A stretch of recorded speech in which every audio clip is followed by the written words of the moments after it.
Honest working folk don't have a chance unless we organise.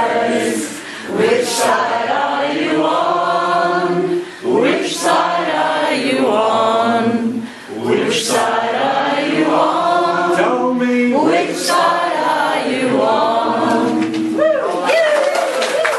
As we'd all hoped, there are some very thought-provoking ideas being delivered today. Now I'd like to introduce Amanda Carr.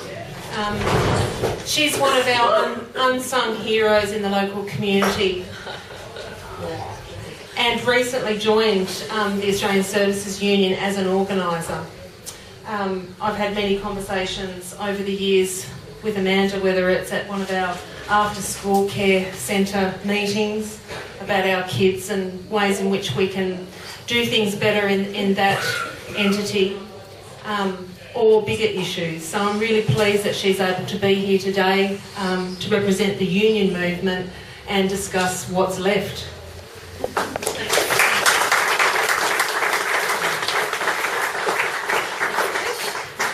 And hello, nice to see you all.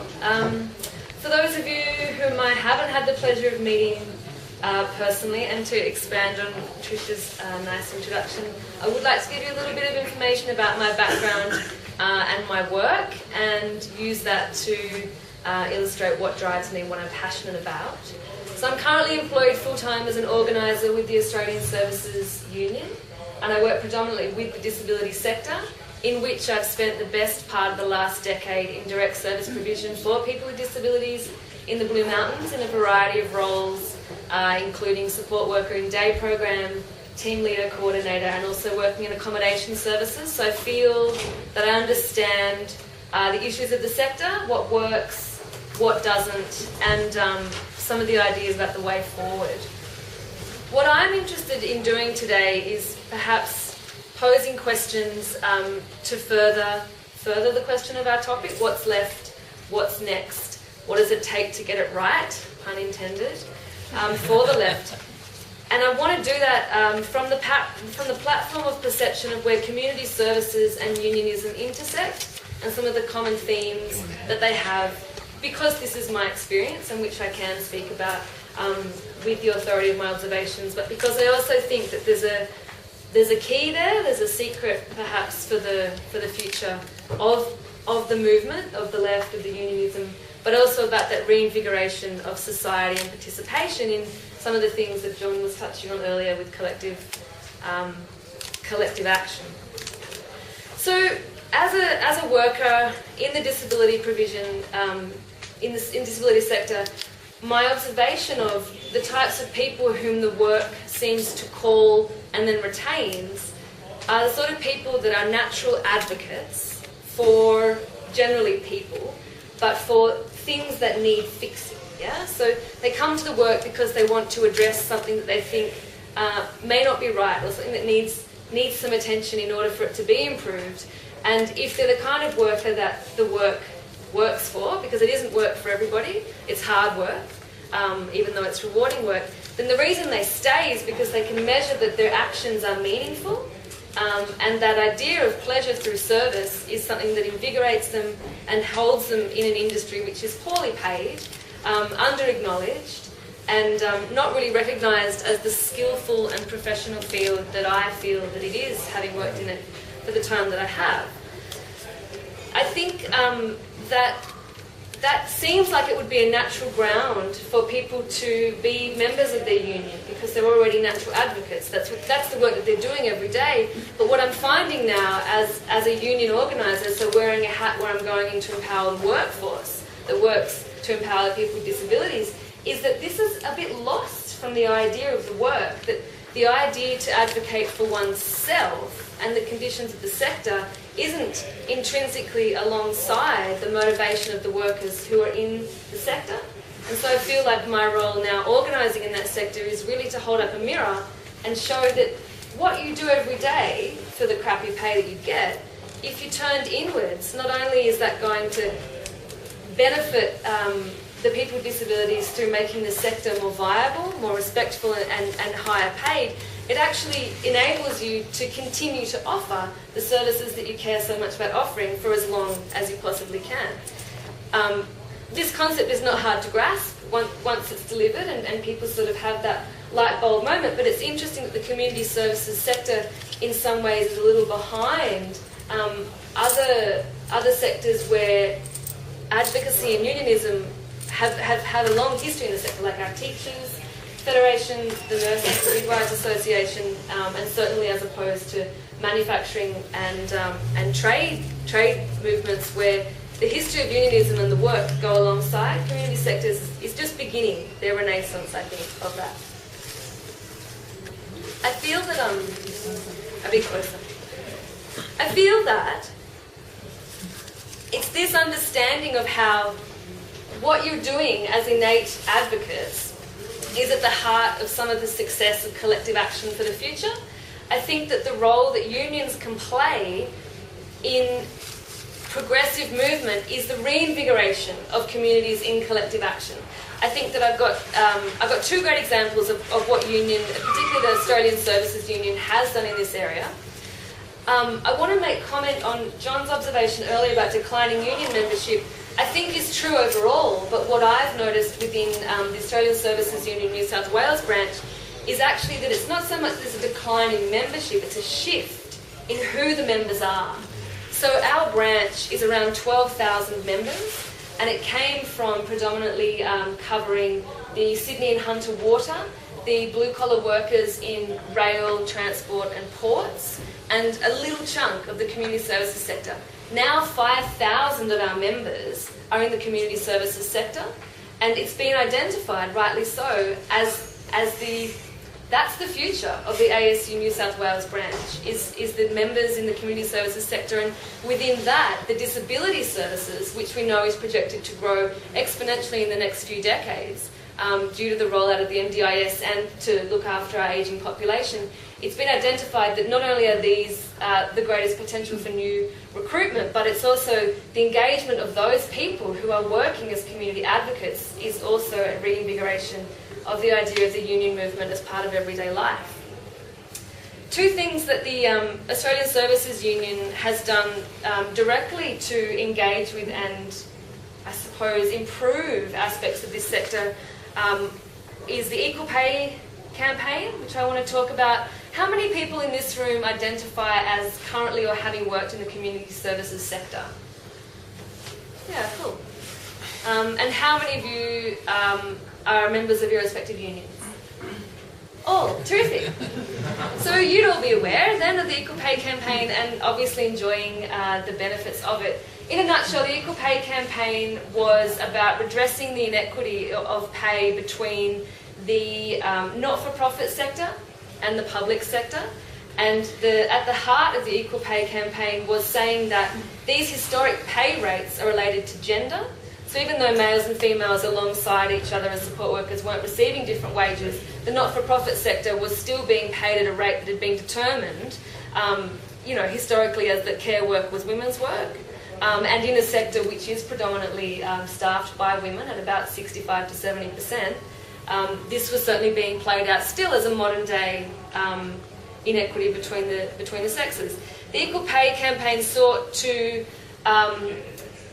raise the profile of community service workers, showing the importance of the work that they do, and that although it may not be qualified in the sense of having to complete university degrees to do the work, it's highly skilled, requires great professionalism, versatility in the way of working, being spontaneous and improvising, but also knowing what's important and having great integrity in that, and that this deserves a good amount of money to do that kind of a role.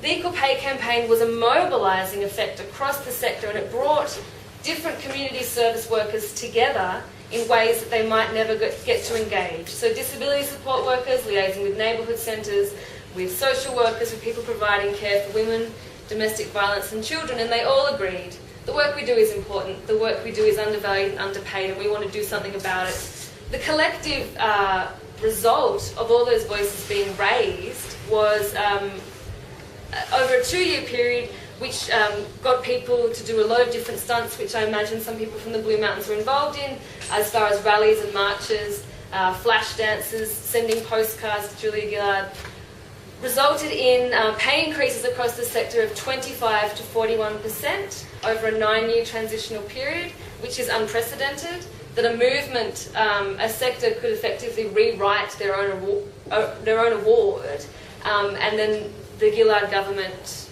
secured billions of dollars towards the rollout of that equal pay campaign over the next 8 years. I think what that did for the sector is it gave people the opportunity to hold that mirror up and to talk about that gap between what I do isn't being done for me, so I'm going to do it for myself. And the reason I do that for myself is because I want to keep doing what I'm doing for others. So it's sort of taking that idea of individual need and motivation, inspiring collective action and resulting, again, in individual benefit, which is that circular thing, I suppose, of why we would continue to do things on a larger scale, also for our own selves. The NDIS I wanted to make comment about. I thought John made a really good point about how the concept of identifying systems that were broken and coming up with alternate solutions for service delivery was something that happened at a grassroots level. That's something that carers and parents, people with disabilities and their advocates campaigned for on the streets, in their schools, at their markets. It then got taken up by the sector at large. It became a political agenda, and then, as we know, the progression from inception to fruition has resulted in a national scheme which will begin to be rolled out.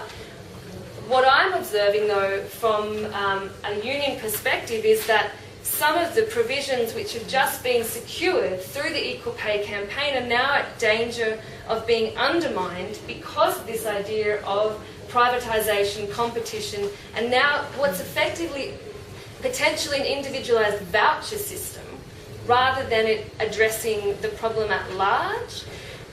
And part of the risk for the NDIS is this idea maybe that collective action, which achieved it, I wouldn't want to see the community then think that they can put it down. Oh, we fixed it now. We've got the NDIS, yeah? So people with disability are going to get what they need.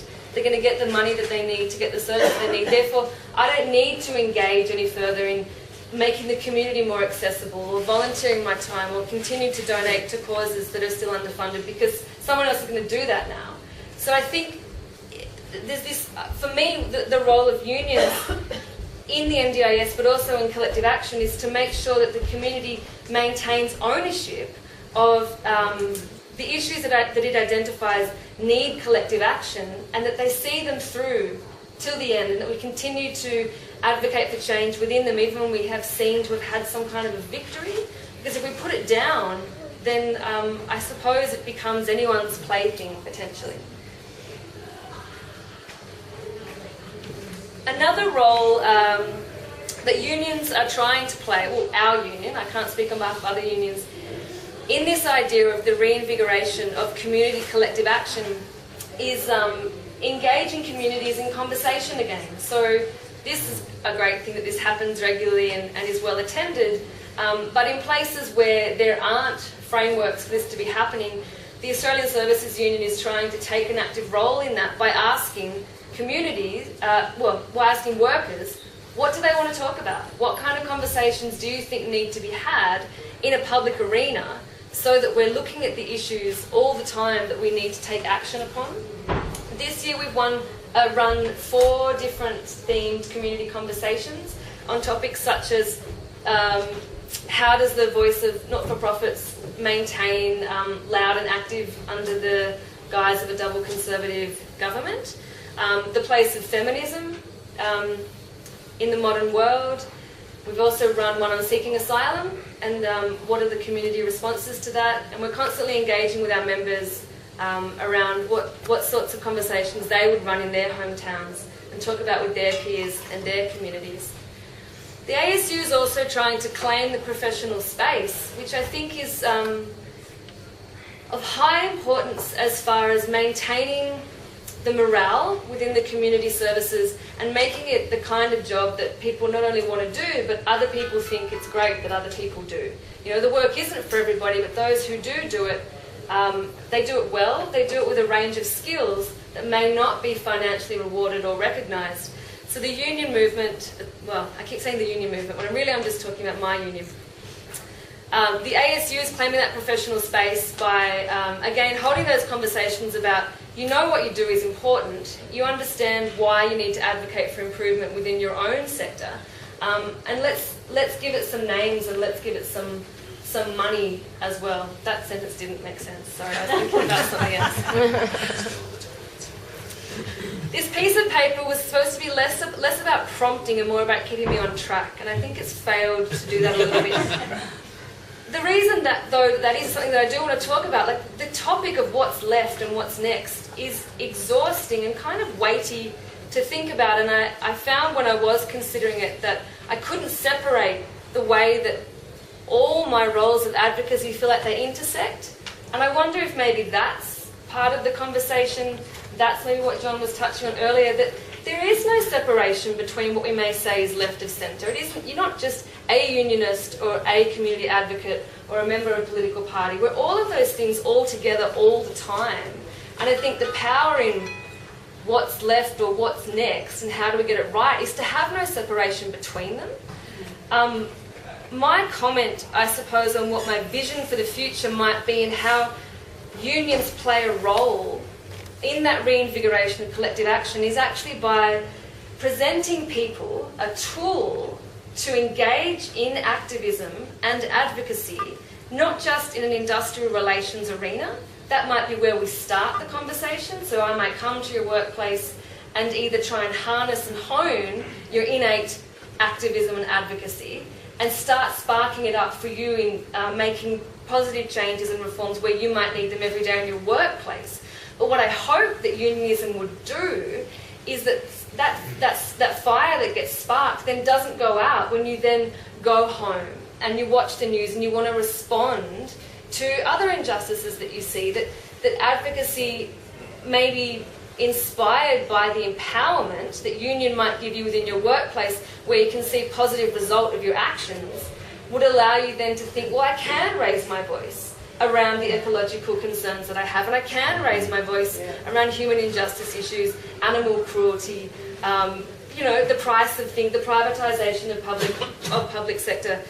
I hope that union, and particularly the Australian Services Union, and particularly the work we're doing in the community sector, takes away the limitation of union being only to do with your workplace, and that it implants it again in the public mind that collective action is innate. It's something that communities do because we should, because we want to, because we ultimately are united against what we know is wrong and that may be right.